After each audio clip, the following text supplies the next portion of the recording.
जय महाराष्ट्र। आज करमाळा नगरपालिकेच्या निवडणुकीच्या प्रचाराची रणधुमाळी संपूर्ण करमाळा शहरात सुरू आहे। या निवडणुकीसाठी शिवसेनेने आदरणीय राज्याचे संवेदनशील मुख्यमंत्री तथा संपूर्ण महाराष्ट्रातील आपल्या लाडक्या बहिणींचा लाडका भाऊ एकनाथ शिंदे साहेब यांच्या नेतृत्वाखाली नगराध्यक्ष 20 उमेदवार म्हणजे संपूर्ण पॅनल धनुष्यबाण चिन्हावर या ठिकाणी उभा केलेला आहे। आणि या पॅनलचा प्रचार करत असताना या ठिकाणी मुस्लिम बांधवांचा प्रचंड मोठ्या प्रमाणावर पाठिंबा या ठिकाणी आमच्या पॅनलला मिळत आहे। या ठिकाणी मी प्रकर्षाने सांगणार आहे की आदरणीय एकनाथ शिंदे साहेब आणि आपला मुस्लिम समाज एक अविट नातं आहे, म्हणजे कधीही न मिटणार आणि एकमेकावर प्रेम लावणार नातं आहे। या ठिकाणी आपण जर बघितलं की आदरणीय एकनाथ शिंदे साहेबांच्या गाडीवर जो ड्रायव्हर आहे त्याचं नाव सलीम आहे, तो 35 वर्षापासून माननीय एकनाथ शिंदे साहेबांची सेवा या ठिकाणी करत आहे।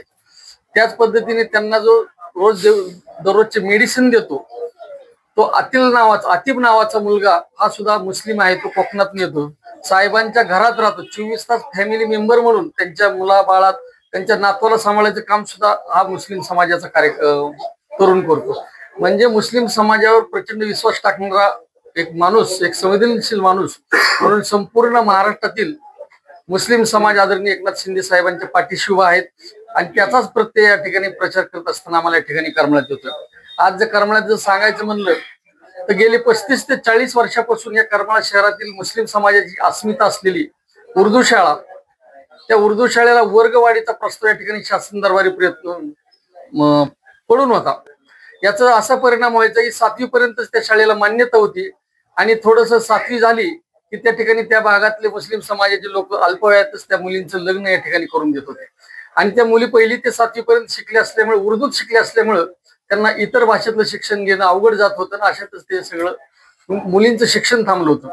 यावेळी मग जवळ हा प्रश्न करमाळा समाजातील त्या मोहल्ला गल्लीतले मुस्लिम समाजाचे काही तरुण कार्यकर्ते 30 ते 40 लोक मोहल्ला गल्लीतले माझ्याकडे आले। आम्ही त्यांना घेऊन एकनाथ शिंदे साहेबांकडे गेलो तर एकनाथ शिंदे साहेबांनी तत्कालीन राज्याचे शिक्षण मंत्री आदरणीय दीपक केसरकर साहेबांना सूचना दिल्या की उर्दू शाळा असू द्या, 35 वर्ष झाले या करमाळ्यातल्या उर्दू शाळेला या ठिकाणी कुठल्या शासनाने मदत केली नाही किंवा वर्गवाढ दिला नाही किंवा कुठल्या आमदारांनी प्रयत्न केला नाही, कुठल्या खासदारांनी प्रयत्न केला नाही।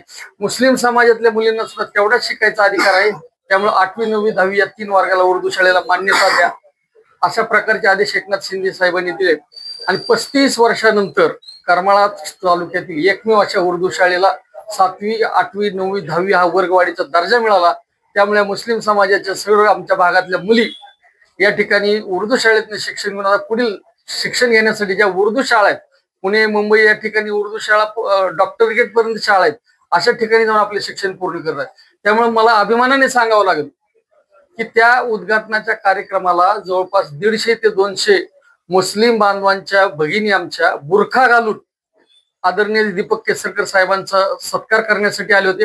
आणि करमाळ्यातला एक इतिहासात पहिला नोंद झाली की बुरखा घातलेली मुस्लिम समाजाची महिला कधी कुठल्या सार्वजनिक राजकीय कार्यक्रमाला येत नाही, पण या ठिकाणी एकनाथ शिंदे साहेबांनी जे काम केलं आणि त्या आदरणीय जे आता महिला सुशिक्षित झालेत त्यांच्या लक्षात आलं की या ठिकाणी एकनाथ शिंदे साहेबांनी आपल्या मुलीचा प्रश्न सोडवलाय, शिक्षणाचा प्रश्न सोडवलाय। त्यामुळे या ठिकाणी या बुरखा घातलेल्या महिला आमच्या बाईला एकनाथ शिंदेवर प्रेम दाखवण्यासाठी या करमाळा शहरातील नालबंद कार्यालयात जो मोठा कार्यक्रम झाला, शिक्षण मंत्री केसरकर साहेबांचे त्या कार्यक्रमाला उपस्थित राहिले। यामुळे मला एवढंच सांगायचे करमाळा शहरातील मुस्लिम बांधवांना की आपण जात धर्म पंथ वगळता केवळ आपला मानवता धर्म ठेवून आदरणीय एकनाथ शिंदे या ठिकाणी काम करत आहेत आणि त्याचाच प्रत्यय म्हणून या ठिकाणी आज आपण या ठिकाणी कोल्हापूरची एक मुलगी आलेली 26 वर्षाची मुस्लिम समाजाची मुलगी होती आणि तिचं प्राण जातील अशी परिस्थिती हॉस्पिटल होते, पण आदरणीय एकनाथ शिंदे साहेबांपर्यंत जेव्हा हा विषय गेला तर त्या मुलीला त्यांनी एकदा चांगल्या मुंबईच्या हॉस्पिटलमध्ये ऍडमिट करून त्याला 3 महिने दवाखान्यात ठेवलं आणि तिचा जीव वाचवला। त्यांचा जीव कशा प्रकारे वाचवला ती भाभी तुम्हाला या ठिकाणी स्वतः त्या मुलगी सुद्धा इथं आली आहे। आज ती कोल्हापूरहून या करमाळ्यात आली की जी मुस्लिम समाजाला सांगायला आली की आव्हान करायला आली की माझी जी मुलगी आज जिवंत आहे ती एकनाथ शिंदे साहेबांमुळे आहे। त्यामुळे या ठिकाणी एकनाथ शिंदे साहेबांची उतराई करण्यासाठी मी या ठिकाणी धनुष्यबाणाचा प्रचार करण्यासाठी कोल्हापूरहून करमाळ्याला आलेली आहे। आणि आज या ठिकाणी आमचा जो जाहीरनामा बघितला तर मुस्लिम समाजाचे कर्मे माऊलाली जो माळ आहे त्याला पर्यटन स्थळात आम्ही समाविष्ट करून 2 कोटी रुपयाचे तात्काळ मदत निधी पर्यटनासाठी देण्याचा निर्णय आदरणीय एकनाथ शिंदे साहेबांनी घेतलेला आहे. या ठिकाणी मुस्लिम समाजाचे कुठले जरी प्रश्न असतील तर त्या सोडवण्यासाठी शिवसेना कटिबद्ध आहे. या ठिकाणी मी सगळ्यांना विनंती करणार आहे की आमच्या शिवसेनेचे अधिकृत उमेदवार नंदिनीताई जयवंतराव जगताप यांची खून धनुष्यबाण आहे आणि त्यांच्याबरोबर 20 उमेदवार धनुष्यबाण चिन्हावर उभे आहेत. या सर्वांना आपण तन मन धनाने आशीर्वाद द्यावेत आणि त्यांना निवडून द्यावं, संधी करू द्यावं. ज्यावेळेस धनुष्यबाण या ठिकाणी करमाळ्यातनं निवडून येईल त्यावेळेस करमाळ्याचं आम्ही सुंदर करमाळं, स्वच्छ करमाळं आणि एक अभिमान वाटावं अशा प्रकारचं करमाळा आम्ही करू, असा प्रकारचा शब्द जिल्हा प्रमुख या नात्याने मी या ठिकाणी या सर्व करमाळा शहरवासियांना देतोय. तुम्ही विश्वास शिवसेनेवर टाका. शिवसेना 24 तास तुमच्या सेवेसाठी हजर राहणार आहे. आज या ठिकाणी ग्रामीण भागातला कुठलाही मुस्लिम समाजाचा आरोग्याची जर मदत घेऊन आला मागणी करण्यासाठी तर आम्ही तन मन धनाने त्याला मदत करतो. रक्त देण्याचं काम असो, डायलिसिस सेंटर असो, आपला दवाखाना असो किंवा त्याला शासनाची मदत मिळवून देण्याचं असो, एखादा कॅन्सर पेशंट असेल तर त्याला मदत द्यायचं काम असो, कुणाला कृत्रिम हात पाय नसतील त्याला द्यायचं काम असो, अशा पद्धतीची सगळी कामं शिवसेना समाजसेवा म्हणून या ठिकाणी करत आहे. मी या ठिकाणी पुन्हा विनंती करणार आहे, आज आमचे वैभवराजे जगताप इथं आहेत. आपण या ठिकाणी करमाळ्याच्या इतिहासात आज अस्वच्छता करमाळ्यात दिसती मान्य, पण वैभवराजे जगताप जेव्हापर्यंत 5 वर्ष नगराध्यक्ष होते करमाळ्यात अत्यंत स्वच्छता होती. रोज 30 ते 40 कामगार गटारी काढायचे. कधी त्या ठिकाणी त्यांच्या 5 वर्षाच्या काळात कधी रोगराई गावात पसरली नाही, कधी साथीचे रोग आले नाहीत. अशा प्रकारचं काम नगराध्यक्ष असताना वैभवराजे जगताप यांनी केलेले.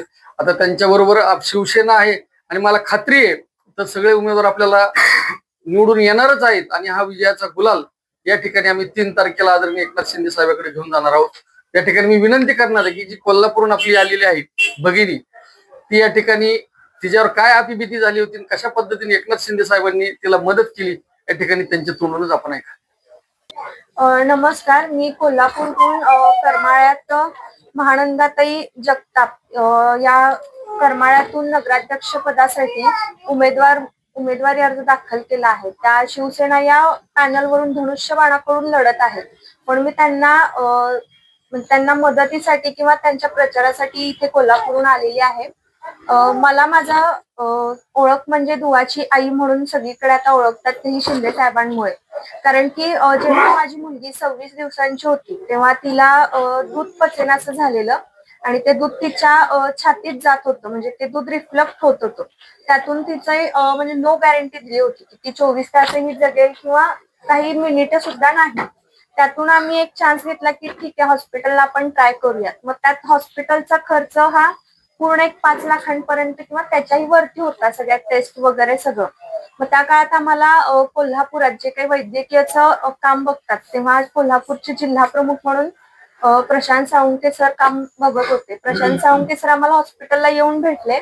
त्यानंतर मंगेश चिवटे सरांशी त्यांनी कॉन्टॅक्ट केला आणि तात्काळ त्यांनी मुख्यमंत्री सहायता निधीतून, जेव्हा की एकनाथ शिंदे साहेब मुख्यमंत्री होते त्या काळात, तात्काळ त्यांनी आम्हाला एक 2 ते 3 दिवसाच्या कमी वेळात, कारण तेव्हा 8 ते 10 दिवस तरी लागतात सगळ्या गोष्टींसाठी, पण मंगेश दादांनी आणि प्रशांत सरांनी पूर्ण त्याचा फॉलोअप घेऊन आम्हाला एक 3 ते 4 दिवसात निधी मिळवून दिला.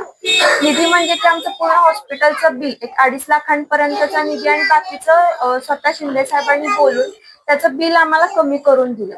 पण हे त्यावेळी आमच्यावर जी परिस्थिती होती फक्त आम्हाला माहितीये, कारण की बाळ वाचवणं किंवा हॉस्पिटलचं बिल भरणं यात महत्वाचं हा विषय होतो की बिल भरणार कसं, कारण बिलाची अमाऊंट ही 5 लाखांपर्यंतची होती आणि त्यावेळी आम्ही आधीच हॉस्पिटलला खूप हॉस्पिटलला खर्च झाल्यामुळे आम्हाला तो खर्च झेपणारा नव्हता.